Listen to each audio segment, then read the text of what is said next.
Let's take a look at alpha and beta risk from the standpoint of one of the examples in the Devore text on page 319. I'm looking at example 8.5. So if you want to follow along, you should be able to do this kind of solution yourself, and it will correspond to many of the exam type questions or homework questions you might get. So the question posits that we have a mu and a population of data of 75 with a sigma of 9. We've taken a sample of 25 and come up with a standard deviation of 1.8. And we're interested in knowing what the 0.01 alpha risk and the associated beta risk would be with that data. So that's the basic setup of the problem. That's the data that the problem gives you as you go through. As I say, always draw a picture when you do these kinds of things. If you draw the picture, the whole thing gets clearer as you go through. So let's switch over so that we can draw a picture of that. So if I take just a typical looking curve, they've posited that our mu is 75.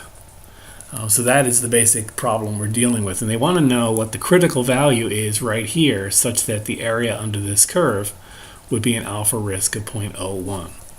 I'm exaggerating the curve really for 0.01. It would be farther over on the tail, but I'm going to do that just for the visual appearance that we can see it. So these diagrams are not drawn to scale. So that's the basic problem that's been posited. So we want to know what is that critical value as we go through. The critical value we get by calculating the critical z value from the different data that we've got, and taking the critical value of the 0.01 alpha that we're working with and then using that in the formula to calculate the critical values. Those formulas are in your text as you go through. So the critical value for a 0.01 lower bound is 2.33. That gives us a critical value of 70.8. So we can return to our diagram now and label that now for 70.8. So typically looking at the assumptions in our problem, if the real mu is anywhere above 70.8, we will not reject the null hypothesis. If we come up with a sample and a value that's lower than 70.8, we would want to reject the null hypothesis. So that's a picture of our data in terms of our alpha risk. Now, as we know, we can't use that graph to work on our beta risk. So let's go back now and take a look at what changes would we make to look at beta risk. So typically you set up some hypotheticals. What kind of values would you be looking at? So let's assume the values range from the high of 75, which we were given, but imagine it's smaller, maybe as low as 67. You'll note that one of the values that I use in this extrapolation is always the critical value that I came up with. Even if it's not in the example or not in the problem, always do the beta calculation for the critical value in the original problem. The reason is if in fact the mean is really 70.8, the curve is going to fall exactly on the critical value, and we would expect to see half of the curve to the right and half of the curve to the left. So the probability on the beta side of a beta risk, if the true mu is equal to the critical value, should be 50%. So I like to include it in the calculation because that way if I do my formulas wrong in Excel, it'll come out as something else. If I get 50% on the 70.8, then I can usually trust that the rest of my data works. So typically then we take that data and we'll calculate the deviation from that. How far is that in standard deviations from the critical value? We're not interested in the value from the 75. At this point for beta, we want to know how close we are to the 78. So we can get a probability of being in the 78 curve. So if I were to take just say one of the values, let's take the 72 value right here.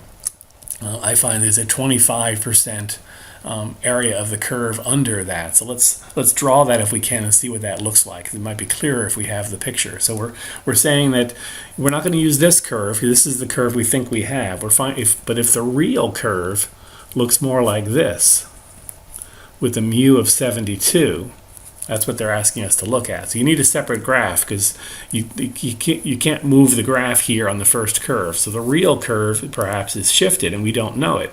If the real mu is 72 and we've calculated a 70.8 critical value, then this area under the curve here corresponds to the alpha where we would reject it is much larger than the 0.01. That's the 25% that we saw in our calculation going through. So coming back, we have a 25% there. And if we subtract that from 1, we get a 74.86% beta. So going back to our diagram, we can see that. The beta is everything to this side of the curve. So the beta risk here is what was it, 7486. So very, very large beta risk. We only have a 1% chance of rejecting the null hypothesis when it's true, but we have almost a 75% chance of accepting the null hypothesis even if it's wrong. So if the real value were 72, based on our first curve, we would accept it, even though it's wrong, and there's a 75% chance we'd get that wrong. That's what beta risk is. It's the risk that we will accept the null hypothesis based on our original curve, even when it's wrong. So if it's really 72, not 75, there's a 75% chance we won't know that as we go through.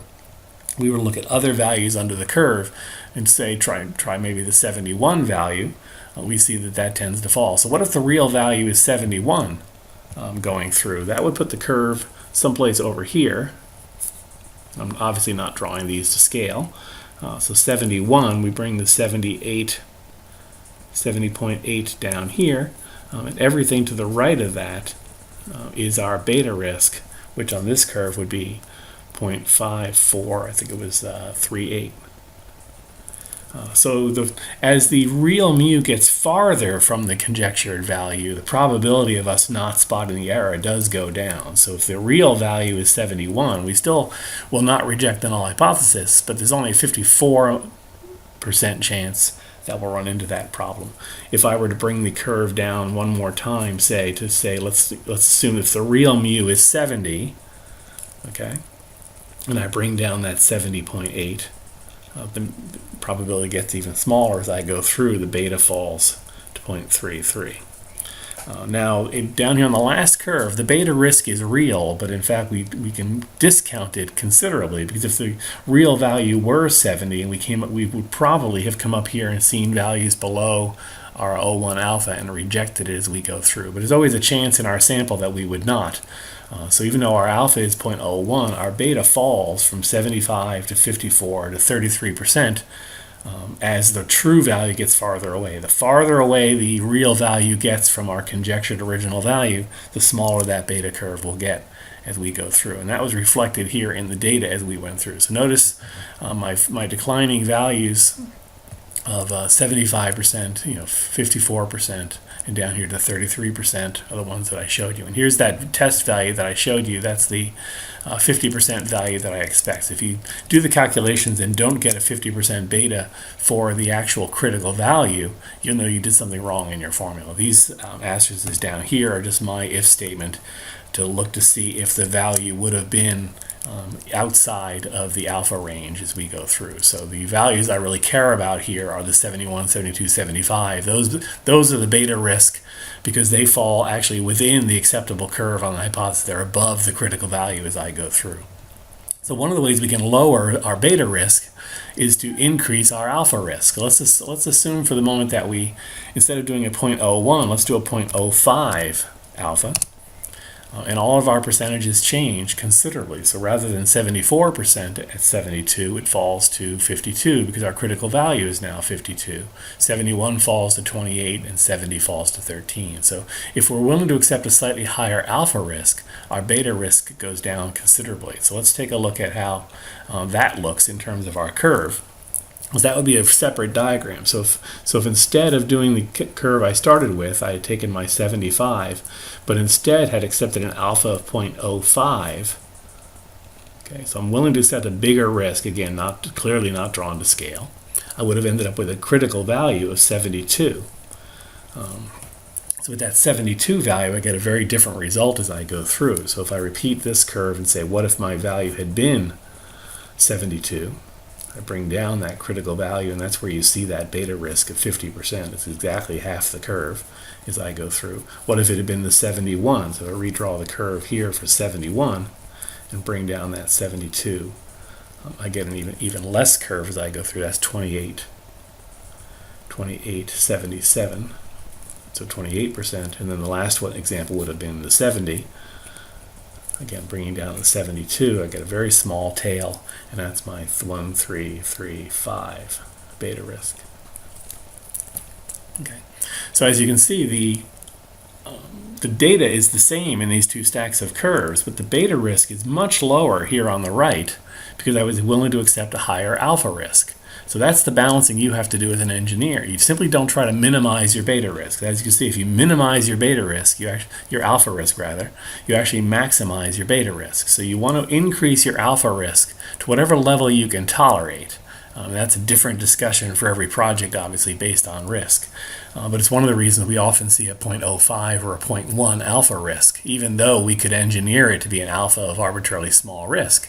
We don't want to do that because we want to keep the beta risk small. Sometimes you're in engineering situations where accepting the null hypothesis when it's wrong is actually more dangerous to you than rejecting it when it's right. So you're going to look for an optimum curve here in every engineering situation. So make sure you understand the implications of rejecting a good hypothesis versus accepting a bad one as you go through. But always draw the picture when you're working the curve. If you rely exclusively on Excel to do this, you won't be visualizing the data properly. When you draw the pictures of these curves, alpha and beta make a lot more sense.